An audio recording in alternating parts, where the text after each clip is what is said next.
Você teve algum momento ali de querer, sei lá, falar, Deus, não tô conseguindo confiar, não tô conseguindo ter fé porque tá difícil. Você teve esse momento? Eu tive um momento em que eu percebi que eu não tinha fé suficiente. Eu fui passando processos e processos e processos e eu confiando em mim. Porque eu pensando, o controle ainda tá comigo. E já não tava mais na minha mão.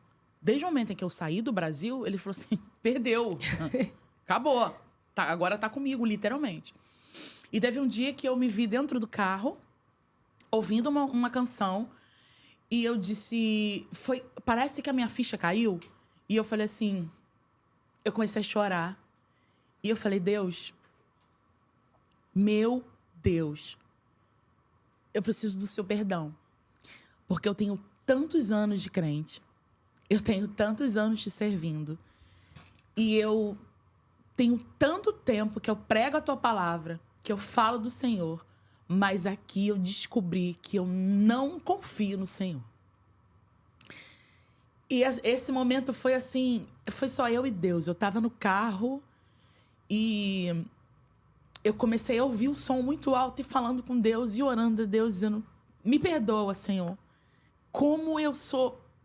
Como eu cheguei a esse ponto de por que eu falo tanto do Senhor e não confio no Senhor? Porque as coisas foram acontecendo e eu fui perdendo a esperança, dizendo assim...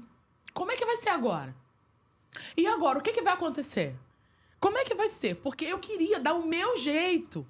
Eu queria fazer do meu jeito. Porque se eu tivesse aqui, eu ia pedir alguém, eu ia falar com alguém ia resolver. Porque eram coisas que eu tinha que pedir alguém para fazer um apoimento, fazer uma consulta. Eu me troquei. Eu tinha que pedir alguém para fazer uma consulta para mim. Você pode fazer uma consulta... Lá você perdeu sua independência, né? Total. Você pode fazer uma consulta pra mim? Pedir pra fazer uma consulta pra mim, pro meu filho? É tal, esse aqui é o hospital, esse aqui é o lugar, e a doutora é assim, assim, assim. Você pode fazer pra mim? E aí demorava 2, 3 dias. Não é que a pessoa é ruim, é porque a pessoa também tem os seus afazeres. Eu ficava constrangida de ficar assim, não esquece não, faz lá pra mim e tal... Eu passo assim, pô, se eu estivesse no Brasil, eu não precisava nem pedir, porque eu já tenho fulano, porque eu já tenho não sei o quê, eu tenho a minha médica, que ela já faz pra mim. E, de repente, eu me vi reclamando, eu falei, Deus, me perdoa. Porque ele te tirou da sua zona de conforto.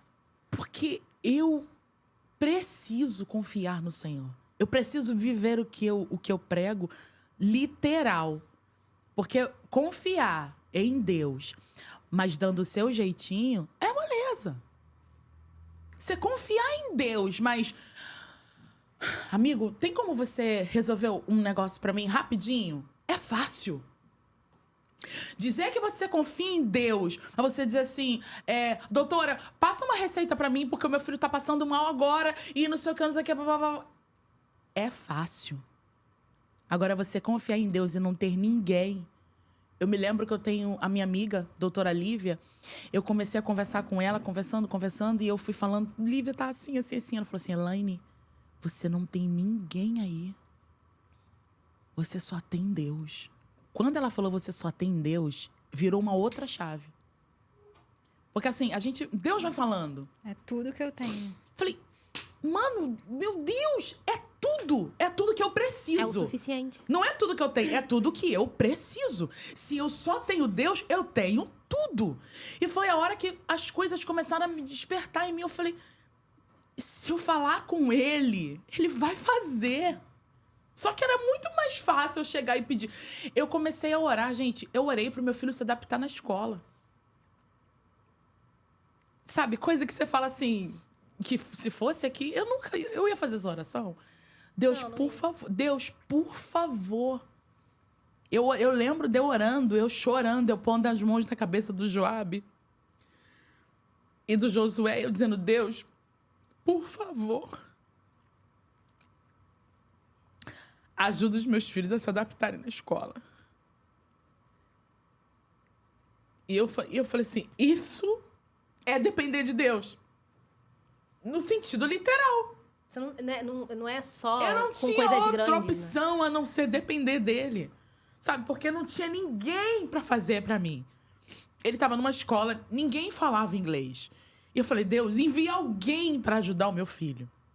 Olha a oração que, tipo assim, de repente você vai pensar assim, Elaine, mas isso não é nada.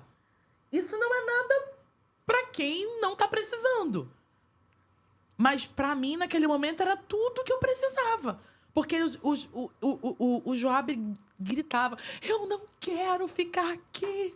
Eu quero a minha escola do Brasil. Eu não gosto desse lugar. Meu filho com 4 anos de idade, eu dizia assim, o que eu fiz com meu filho? Você sofreu uma coisa, né? Mas ver o seu filho passando por isso. Eu falei assim, o que eu fiz com meu filho? Meu Deus, o que tá acontecendo? E eu chorando, o Oséias chorando, e o Joabe chorando. E eu dizendo, Deus, envia alguém. E eu lembro que a gente trocou ele de escola e a gente conseguiu uma... a escola disponibilizou uma psicóloga brasileira. E eu falei assim, não tem outra coisa a falar, a não ser... Foi Deus quem fez isso. E eu cheguei pra ela, o nome dela é Simone. E eu falei, Miss Simone, você é fruto da minha oração. Eu falei pra ela. Falei, você é fruto da minha oração. Eu orei por você. Eu não sabia que Deus ia te enviar, mas eu orei por você sem saber que você viria. Deus te enviou. E foi quando ela começou a conversar com ele, porque ele queria falar em português. E ela começou a se comunicar com ele, conversar com ele, aquela coisa toda. Hoje, aqui, eu estou no Brasil. Eles estão de férias. Eu estou em junho. E o Joabe... Todos os dias ele diz assim, mamãe, quando é que a gente vai voltar pra casa? E foi num período curto, né, essa mudança. 1 ano. Gente, a pessoa fala assim, nossa, mas passou tão rápido. Pra gente. 10 anos. Pra mim, eu envelheci 10 anos. Gente, olha, eu não sei o que dizer. Tudo novo. Eu disse assim, eu tenho que aprender. Só porque você chegar e a pessoa fala assim, o que você quer? E eu... I'm sorry. I don't know. E pegar o tradutor e você tentar falar tipo, coisa simples. Coisa simples. E você travar e você diz assim, eu não sou ninguém aqui. Você pensa assim, eu não sou ninguém. E não é no sentido de não ser ninguém. A Elaine Martins, a cantora Elaine Martins. Não era sobre isso. É tipo assim... Meu Deus, eu não sou ninguém aqui. Ninguém me conhece, ninguém sabe quem eu sou. Porque eu tenho aquela... A gente tem uma facilidade de... A gente chega aqui, em qualquer lugar... Não é que a pessoa me conhece, não. Mas é que o brasileiro é assim. Sim, mas... Oi, bom dia, tudo bem? Você tá precisando de alguma coisa? Não, lá eles são diferentes. A cultura é diferente. Eles não dão bom dia, boa tarde, boa noite. A gente aprende no verbo to be. Good morning, good afternoon, good night. Não, é difícil. O máximo, você vai no mercado e eles passam o coisa no seu carrinho. O máximo é, how are you? Tipo, como você está? Ponto. Good. Eu nem precisa responder, né? Eu só falo, tudo bem? I'm good. Ok? E quando termina, tipo assim, have a nice day. Até que eu falei assim, gente, que negócio é de have a nice day? O que é isso? De toda hora, que todo lugar que eu vou... Por que eles diziam have a nice day? De manhã, de tarde, de noite. Qualquer horário. É tipo assim, tenha um bom dia. Qualquer horário eu tenho um bom dia. Aquela coisa meio robotizada robotizada, já, né? assim, have a nice day. Eu falei assim, cadê o... Oi, tudo bem? Tudo bem? Pode ser no Pix? Pode ser não sei o quê? Não. Ih, não passou o cartão, não. Pode passar outro cartão, não sei o quê? É o nosso natural. Gente, eu fico pensando no frio. impactante. São mínimos detalhes que fazem uma diferença. Porque quem conhece você sabe que você é uma pessoa... Falante. Não, não só falante, né? Mas é simpática. Eu sou comunicativa. Chega, fala com todo mundo.